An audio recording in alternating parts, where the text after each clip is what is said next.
नमस्कार, स्वागत है आपका सी न्यूज भारत पर। आपके साथ मैं हूं श्वेता तिवारी। झारखंड के गिरिडीह में महापौर पद के लिए चुनावी तैयारी अपने चरम पर है। 3 फरवरी को समाहरणालय में 4 प्रत्याशियों ने नामांकन पर्चा दाखिल कर चुनावी मैदान में प्रवेश किया। निकाय चुनाव की सरगर्मी इन दिनों पूरे शहर में दिखाई दे रही है। लगातार प्रत्याशी नामांकन जमा कर रहे हैं और अपने समर्थकों के साथ जुलूस निकालकर जीत का दावा कर रहे हैं। 3 फरवरी मंगलवार को गिरिडीह समाहरणालय भवन में निर्वाचन पदाधिकारी सह अपर समाहर्ता विजय सिंह बिरुआ के कार्यालय में कुल 4 प्रत्याशियों ने महापौर पद के लिए नामांकन पर्चा दाखिल किया। इनमें मुख्य रूप से भाजपा समर्पित डॉक्टर शैलेंद्र चौधरी का नाम सबसे ऊपर रहा। अन्य 3 प्रत्याशी हैं बनारसी लाल दास, अनिल कुमार और पूर्व में 2 बार की मुखिया रह चुकी फूल देवी। सभी प्रत्याशी अपने समर्थकों के साथ समाहरणालय पहुंचे और जीत के दावे के साथ जोरदार नारे लगाए। नामांकन के 6वें दिन जिला समाहरणालय में भारी गहमा गहमी और उत्साह देखा गया। चुनावी माहौल में प्रत्याशियों ने अपने अपने विकास एजेंडे और मुद्दों को जनता के सामने रखा। बताया जा रहा है कि महापौर पद जीतने पर ये प्रत्याशी शहर की प्रमुख समस्याओं जैसे सड़क, जल निकासी, स्वच्छता और बुनियादी सुविधाओं के समाधान को प्राथमिकता देंगे। शहर की जनता इस चुनाव को लेकर उत्साहित दिख रही है और स्थानीय मीडिया लगातार चुनावी गतिविधियों पर नजर रख रही है। क्या प्राथमिकता रहेगी आपकी? आप सभी मीडिया बंधुओं को सब बहुत बहुत धन्यवाद देती हूँ मैं। देखिए, 2 टर्म में समाज सेवा के तहत 2 टर्म जब महिला लोग को जो मौका मिला, जो चुनाव में महिला लोग आए, भागीदारी उनका, तब पंचायती राज अधिकार द्वारा 2 टर्म के मैं मुखिया रह चुकी हूँ, हाँ, पंचायत की। अब उसी के सेवा भाव और समूह के तहत जब नगर निगम हुई तब मैं नगर निगम में महापौर के चुनाव के लिए मैं नामांकन करवाई हूँ और आई हूँ इस क्षेत्र में जनता की सेवा करने के लिए।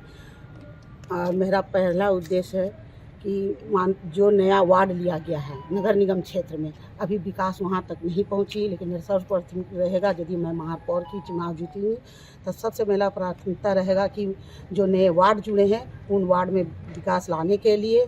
और खामियां तो बहुत है, काम भी बहुत करना है, इसलिए ये नहीं कि अभी मैं उतना कहूँगी कि जब मैं ये करूँगी वो करूँगी। मैं सेवा के तहत आई हूँ, इतना ही कहूँगी कि गिरिडीह वासियों के जो अपना मतदान देकर हमें महापौर की कुर्सी पर बैठाइए। हमें आप लोग को मैं धन्यवाद दूँगी और जो भी योजना के तहत आएंगे उसको धरातल पर लाने के लिए हर एक वार्ड में पहुंचाने के मैं प्रयास करूंगी। जो शिक्षा है, स्वास्थ्य है, इन सब पर भी विशेष ध्यान दूंगी। सबसे बड़ा मुद्दा क्या रहेगा आपका चुनाव के दौरान? सबसे बड़ा मेरा मुद्दा यही है कि नए जो वार्ड बने हैं उनका एकदम पूरा लचर व्यवस्था है। उन सब वार्डों तक जो उनके जो सुविधा उनको पहुँचाने के, एक है कि देखिए कचरा प्रबंधन के लिए हर वार्ड में तरह है, सही तरीके से नहीं हो रही, वो रहेगा। और जितने शिक्षा की व्यवस्था हर स्कूल में, मेरा पहला प्राथमिकता रहा कि जब शिक्षित ही रहेगा तब मेरा समाज आगे पूरे बढ़ेगा। तो उन लोग के लिए मेरा सबसे बड़ा प्राथमिकता रहेगा शिक्षा के विषय में काम करने के लिए। अगर आपको जनता चुनती है तो सबसे पहले आपका कर्तव्य क्या रहेगा करने के लिए? कर्तव्य मेरा यही है कि उन लोग को जो भी योजना आवे उन लोग को सम्मान पूर्वक हमको हर एक वार्ड में जिस तरह भी हम घूर के मतदान मांगते हैं उस तरह मेरा प्राथमिकता रहेगी कि हर वार्ड में जाके उन लोग को सुख दुख में हर समस्या में मैं खड़ी रहूँगी और उन लोग को हर एक समस्या मैं सुनूंगी। ये नहीं कि मैं जीत गई तो घर में बैठ जाऊंगी। मैं 2 बार समाज सेवा कर चुकी हूँ, 2 बार मुखिया रह चुकी हूँ, हाँ, इसी आशा से मैं नगर निगम में आई हूँ और यही आशा की अपेक्षा अपने गिरिडीह नगर निगम के 3600 वार्ड के जनता से मैं अपील करती हूँ कि मुझे एक मौका दीजिए आपकी सेवा करने के लिए। जी, बहुत अच्छा। हम पूछ रहे थे जी, क्या मुद्दा है जो कि आप मेयर चुनाव के लिए मैदान में उतरे? मुद्दा ये है कि बरसों से हमारा शोषण हुआ है, हमारे गिरिडीह को गुमनाम रखा गया है। जिस गिरिडीह की पहचान कोयले की खान थी उसे बंद कर दिया गया। जिस गिरिडीह की पहचान अबरक की खदान जिसे बंद कर दिया गया। गिरिडीह का इस्पात जिसे बोकारो सेल को दे दिया गया। हमारा एयरपोर्ट देवघर को दे दिया गया। हमारे पास अत्याधुनिक बस स्टैंड होने की बजाय देवघर को दे दिया गया। यानी कि हमारे गिरिडीह के साथ हमेशा से सौतेलापन का व्यवहार होता आया है और इसी आवाज को बुलंद करने के लिए इस बार हम युवा साथी एकत्रित हुए हैं। ये चुनाव मेरे लिए चुनाव नहीं, एक आंदोलन है जिसमें हम सभी युवाओं की भागीदारी है। इस बार मैं कहना चाहता हूं कि एक भी युवा झंडा ढोने का काम नहीं करेगी। सबके हाथों में, सबके कंधों में इस बार जिम्मेदारी लेनी पड़ेगी। एक एक कोना, एक एक शहर, एक एक गली को हमें चमकाना है। इस देश में गिरिडीह को सबसे ऊपर उठाना है, विकसित शहर बनाना है। विकासशील तो हमारा देश है ही।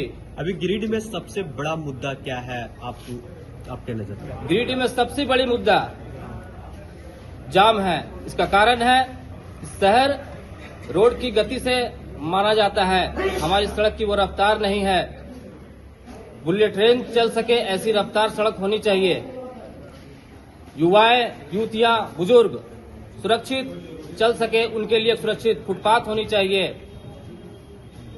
आज गाजर मूली की तरह हमारे युवा साथी एक्सीडेंट में मारे जाते हैं। बड़े भारी गाड़ियों की प्रवेश की रास्ते को बदलना जरूरी है। अगर जनता आपको चुनती है और सीट पर बैठाती है तो सबसे पहला कर्तव्य आपका क्या रहेगा? पहला कर्तव्य होगा कि हमारे जनता की जो भी उम्मीदें हैं हमसे, उसे पूरा करेंगे। शहर का निर्माण में अपना पूरा योगदान देंगे। जिस गौ माता का दूध पीकर हम आज बड़े हुए हैं, उस गौ वंश की हत्या का हम विरोध करेंगे। नगर हमारे हाई कोर्ट के आदेश अनुसार प्रतिबंध होते हुए भी हमारे शहरों में गौ हत्या खुलेआम हो रही है, उसे बंद करने का काम करेंगे, उसका संकल्प लेंगे। जो प्रत्याशी जो चुनाव जब खड़े होते हैं तो बहुत बड़े बड़े वादे भी करते हैं, लेकिन चुनाव जीतने के बाद वो वादा अधूरा रह जाता है। ऐसे में आप पे लोग कैसे भरोसा करेंगे? क्योंकि मैं नेता नहीं हूं जो राजनीति करूंगा, मैं युवा हूं, क्रांति करूंगा, विकास की क्रांति करूंगा। हम युवाओं के खून, रगों के खून में जितनी गति होती है, विकास की गति उतनी तेज होगी। क्या नाम हुआ? मेरा नाम अनिल कुमार दास, वार्ड नंबर 29 का मैं स्थानीय निवासी हूँ। कई दावेदार जो थे वो नाराज चल रहे हैं। 2 गुट में सीधे तौर पर बंटने का चर्चा है सर भाजपा में। देखिए, प्रजातंत्र में सबको अपना अपना काम करने का अधिकार है और हम कौन दावेदार थे कौन नहीं थे वो तो पार्टी के लोग बताएंगे। मैं एक उम्मीदवार हूं और मैंने मेयर पद के लिए अपना नामांकन कराया है और यहाँ की जनता मुझे पलकों पे रखती है और मैं भी जनता के प्रति हमेशा समर्पित रहता हूँ। अब जनता का डिसीजन है। अब पार्टियाँ, उन लोग बड़े लोग जो डिसीजन ले उनका हम स्वागत करते हैं। अब क्या है डिसीजन क्या नहीं हम उतना नहीं जानते, आप हमसे बेहतर जानते हैं और इसमें यही तो अभी स्थिति। चुनावी मुद्दा क्या होने वाला है? किन मुद्दों को लेकर के सर चुनावी मुद्दा तो बेसिक है, इंफ्रास्ट्रक्चर जो डैमेज पड़े हुए हैं उस इंफ्रास्ट्रक्चर को ठीक करना, जो गार्बेज सिस्टम है, जो उसका डंपिंग की जो प्रक्रिया है वो भी बहुत नहीं है, उसको केवल डैम करके छोड़ दिया जाता है। उसको तो और जो है सो करना होता है। बहुत सारी चीज़ें हैं जो हम समय के साथ उनको प्राथमिकता में लेंगे। अभी हमारे अध्ययन में जो दिखाई पड़ता है, सड़कें हैं, लाइट है, सुरक्षा की दृष्टि से सीसीटीवी कैमरे हैं और कुछ है जो समय के साथ हम उससे अवगत होंगे और हम उस पर त्वरित कार्रवाई करेंगे।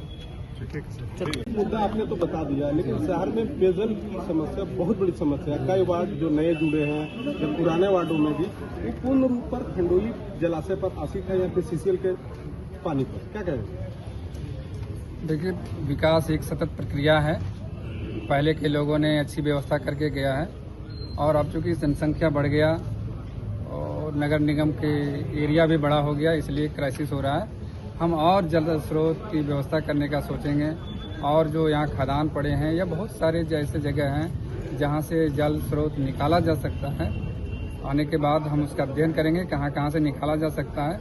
लेकिन वाटर सप्लाई हमारी प्राथमिकता होगी कि नगर निगम के जितने भी क्षेत्र हैं, चाहे पहले से हो या बाद में जुड़े हों, उन सभी नगर निगम के क्षेत्रों में प्रॉपर तरीके से पाइपलाइन के थ्रू और रोजाना पानी पहुँचे, किसी को पानी की किल्लत नहीं हो, इस पर मैं विशेष ध्यान दूंगा।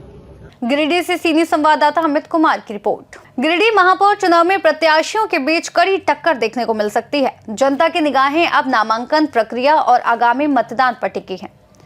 फिलहाल के लिए इस रिपोर्ट में बस इतना ही। देश और दुनिया की तमाम बड़ी खबरों के लिए देखते रहिए सी न्यूज़ भारत।